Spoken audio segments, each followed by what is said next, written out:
Masih di Breaking News, masih membahas soal pertemuan antara Presiden Republik Indonesia Joko Widodo dengan Presiden Rusia Vladimir Putin. Kami akan ajak Anda untuk melihat visual terbaru dari Istana Kremlin, tempat di mana nantinya selepas pertemuan kemungkinan besar akan ada penyampaian yang akan disampaikan antara Jokowi dan juga Presiden Putin terkait dengan agenda misi perdamaian yang disampaikan atau diniatkan Presiden Jokowi atas invasi Rusia di Ukraina. Masih bergabung juga bersama kami saat ini koresponden Kompas TV Raymond Sihombing. Mas Raymond, dengan pertemuan ini mungkin kita mengkaji lagi ya soal bagaimana kemudian rute yang dilalui oleh Presiden Jokowi yang awalnya bertemu dengan Ukraina dulu, baru sekarang bertemu dengan Rusia. Apakah ini juga ada sorotan begitu ataupun juga analisis yang dikeluarkan dari sejumlah pihak yang ada di Rusia soal ini? Betul, betul sekali. Jadi dari sisi Rusia ada beberapa analis yang salah satunya beliau merupakan alumni Institut Asia Afrika dan dia berbahasa Indonesia dengan baik, generasi Soviet, orang sudah tua. Beliau mengatakan akan lebih baik dan lebih elok ketika misalnya seandainya Presiden Indonesia Jokowi datang dulu ke Moskow untuk tahu informasi yang selama ini sedikit diketahui di Indonesia, informasi yang tidak mainstream begitu. Karena kalau informasi yang mainstream dari Barat, dari sumber-sumber Barat itu pasti Jokowi banyak sekali tahu. Nah, untuk mengetahui sesuatu yang misterius begitu ya dari Moskow lalu berangkat ke Kiev.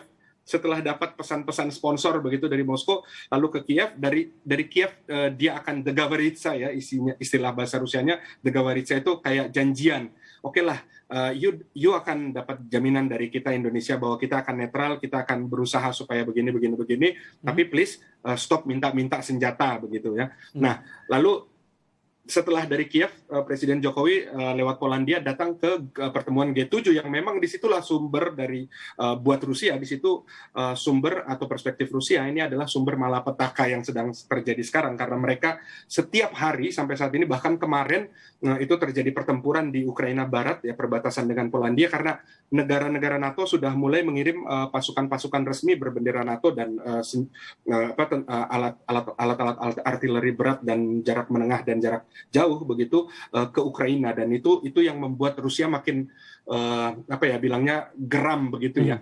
Oleh sebab itu dengan dia datang terakhir ke G7 untuk bilang bahwa halo bapak-bapak, ibu-ibu tolong stop untuk kirim-kirim dan kirim-kirim janji-janji begitu kepada Ukraina bahwa kalian akan menang, kalian akan begini karena secara teoritis pun di atas kertas memang Ukraina tidak bisa memenangkan pertarungan ini dengan Rusia tanpa dibantu oleh NATO dan Amerika Serikat seperti itu. Jadi itu alasan mengapa banyak pengamat di Rusia mengatakan bahwa lebih baik lagi ketika misalnya Jokowi datang mulai perjalanannya dari Moskow begitu.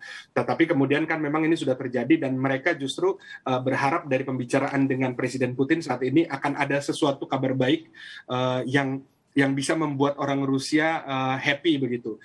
Entah apakah itu tentang kerjasama di bidang kesehatan, pendidikan, karena Rusia punya sistem pendidikan yang sangat baik, salah satu yang terbaik di dunia, lalu alat-alat militer, lalu juga dari Indonesianya kita bisa pasarkan, misalnya ini salah satu nilai tawar yang sangat tinggi buat saya dan buat beberapa pengamat, misalnya sawit, karena Rusia tidak pernah menolak sawit dari Indonesia, bahkan sawit kita ditolak di negara-negara G7 begitu kan. Lalu kopi yang sekarang persediaannya hampir bisa dibilang 20-30% persediaan kopi Rusia yang ada di Rusia, kopi yang diimpor ke Rusia. Artinya mereka butuh kopi dan Rusia selama ini dapat kopi dari perusahaan besar kopi di Finlandia dan mereka sudah memberikan sanksi tidak kirim lagi dan inilah sebenarnya kesempatan-kesempatan emas yang bisa didapat oleh Indonesia untuk memasarkan produknya, unggulannya dan oleh Rusia untuk share apa yang kalian butuhkan begitu. Apalagi Rusia terkenal dengan sistem satelitnya, sistem teknologi tingginya, dan pasti banyak hal yang bisa dicapai dari pertemuan antara Presiden Jokowi dengan Presiden Rusia, Presiden Putin. Dan buat saya ini momentum emas yang sangat langka karena bisa saja sebenarnya setelah Presiden Indonesia bilang kita mau datang ke Rusia nih, nah, karena kan memang inisiasinya dari Indonesia kan. Lalu Presiden Rusia bisa bilang oke, kita sibuk lagi perang, nanti aja datangnya Pak Jokowi, bisa saja kan. Tapi kemudian mereka menghormati, mereka dalam artian buat saya Rusia menghormati itikat baik Indonesia yang bela-belain susah payah dan mempertaruhkan keamanan seorang presiden dan ibu presiden ya, Iya.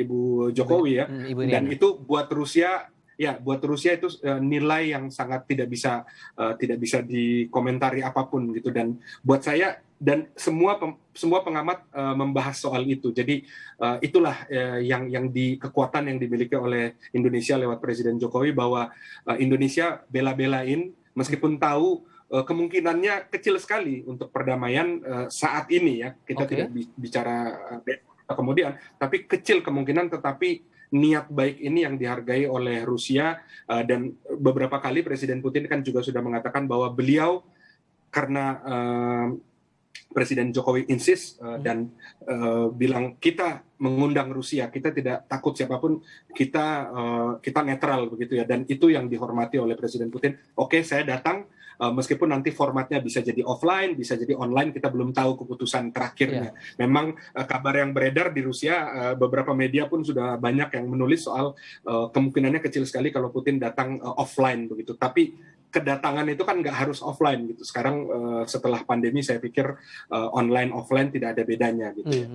Oke, soal kedatangan dua negara ke agenda G20 mungkin saya akan bahas di segmen berikutnya. Tapi hal lain yang juga menarik di sini adalah masalah poin-poin penting dari pertemuan yang dilakukan dengan Zelensky sebelumnya oleh Presiden Joko Widodo. Dari poin-poin ini tadi pun Anda sedikit banyak kan sudah menyinggung bahwa sebetulnya agak kecil kemungkinan untuk Rusia melakukan upaya damai dengan Ukraina.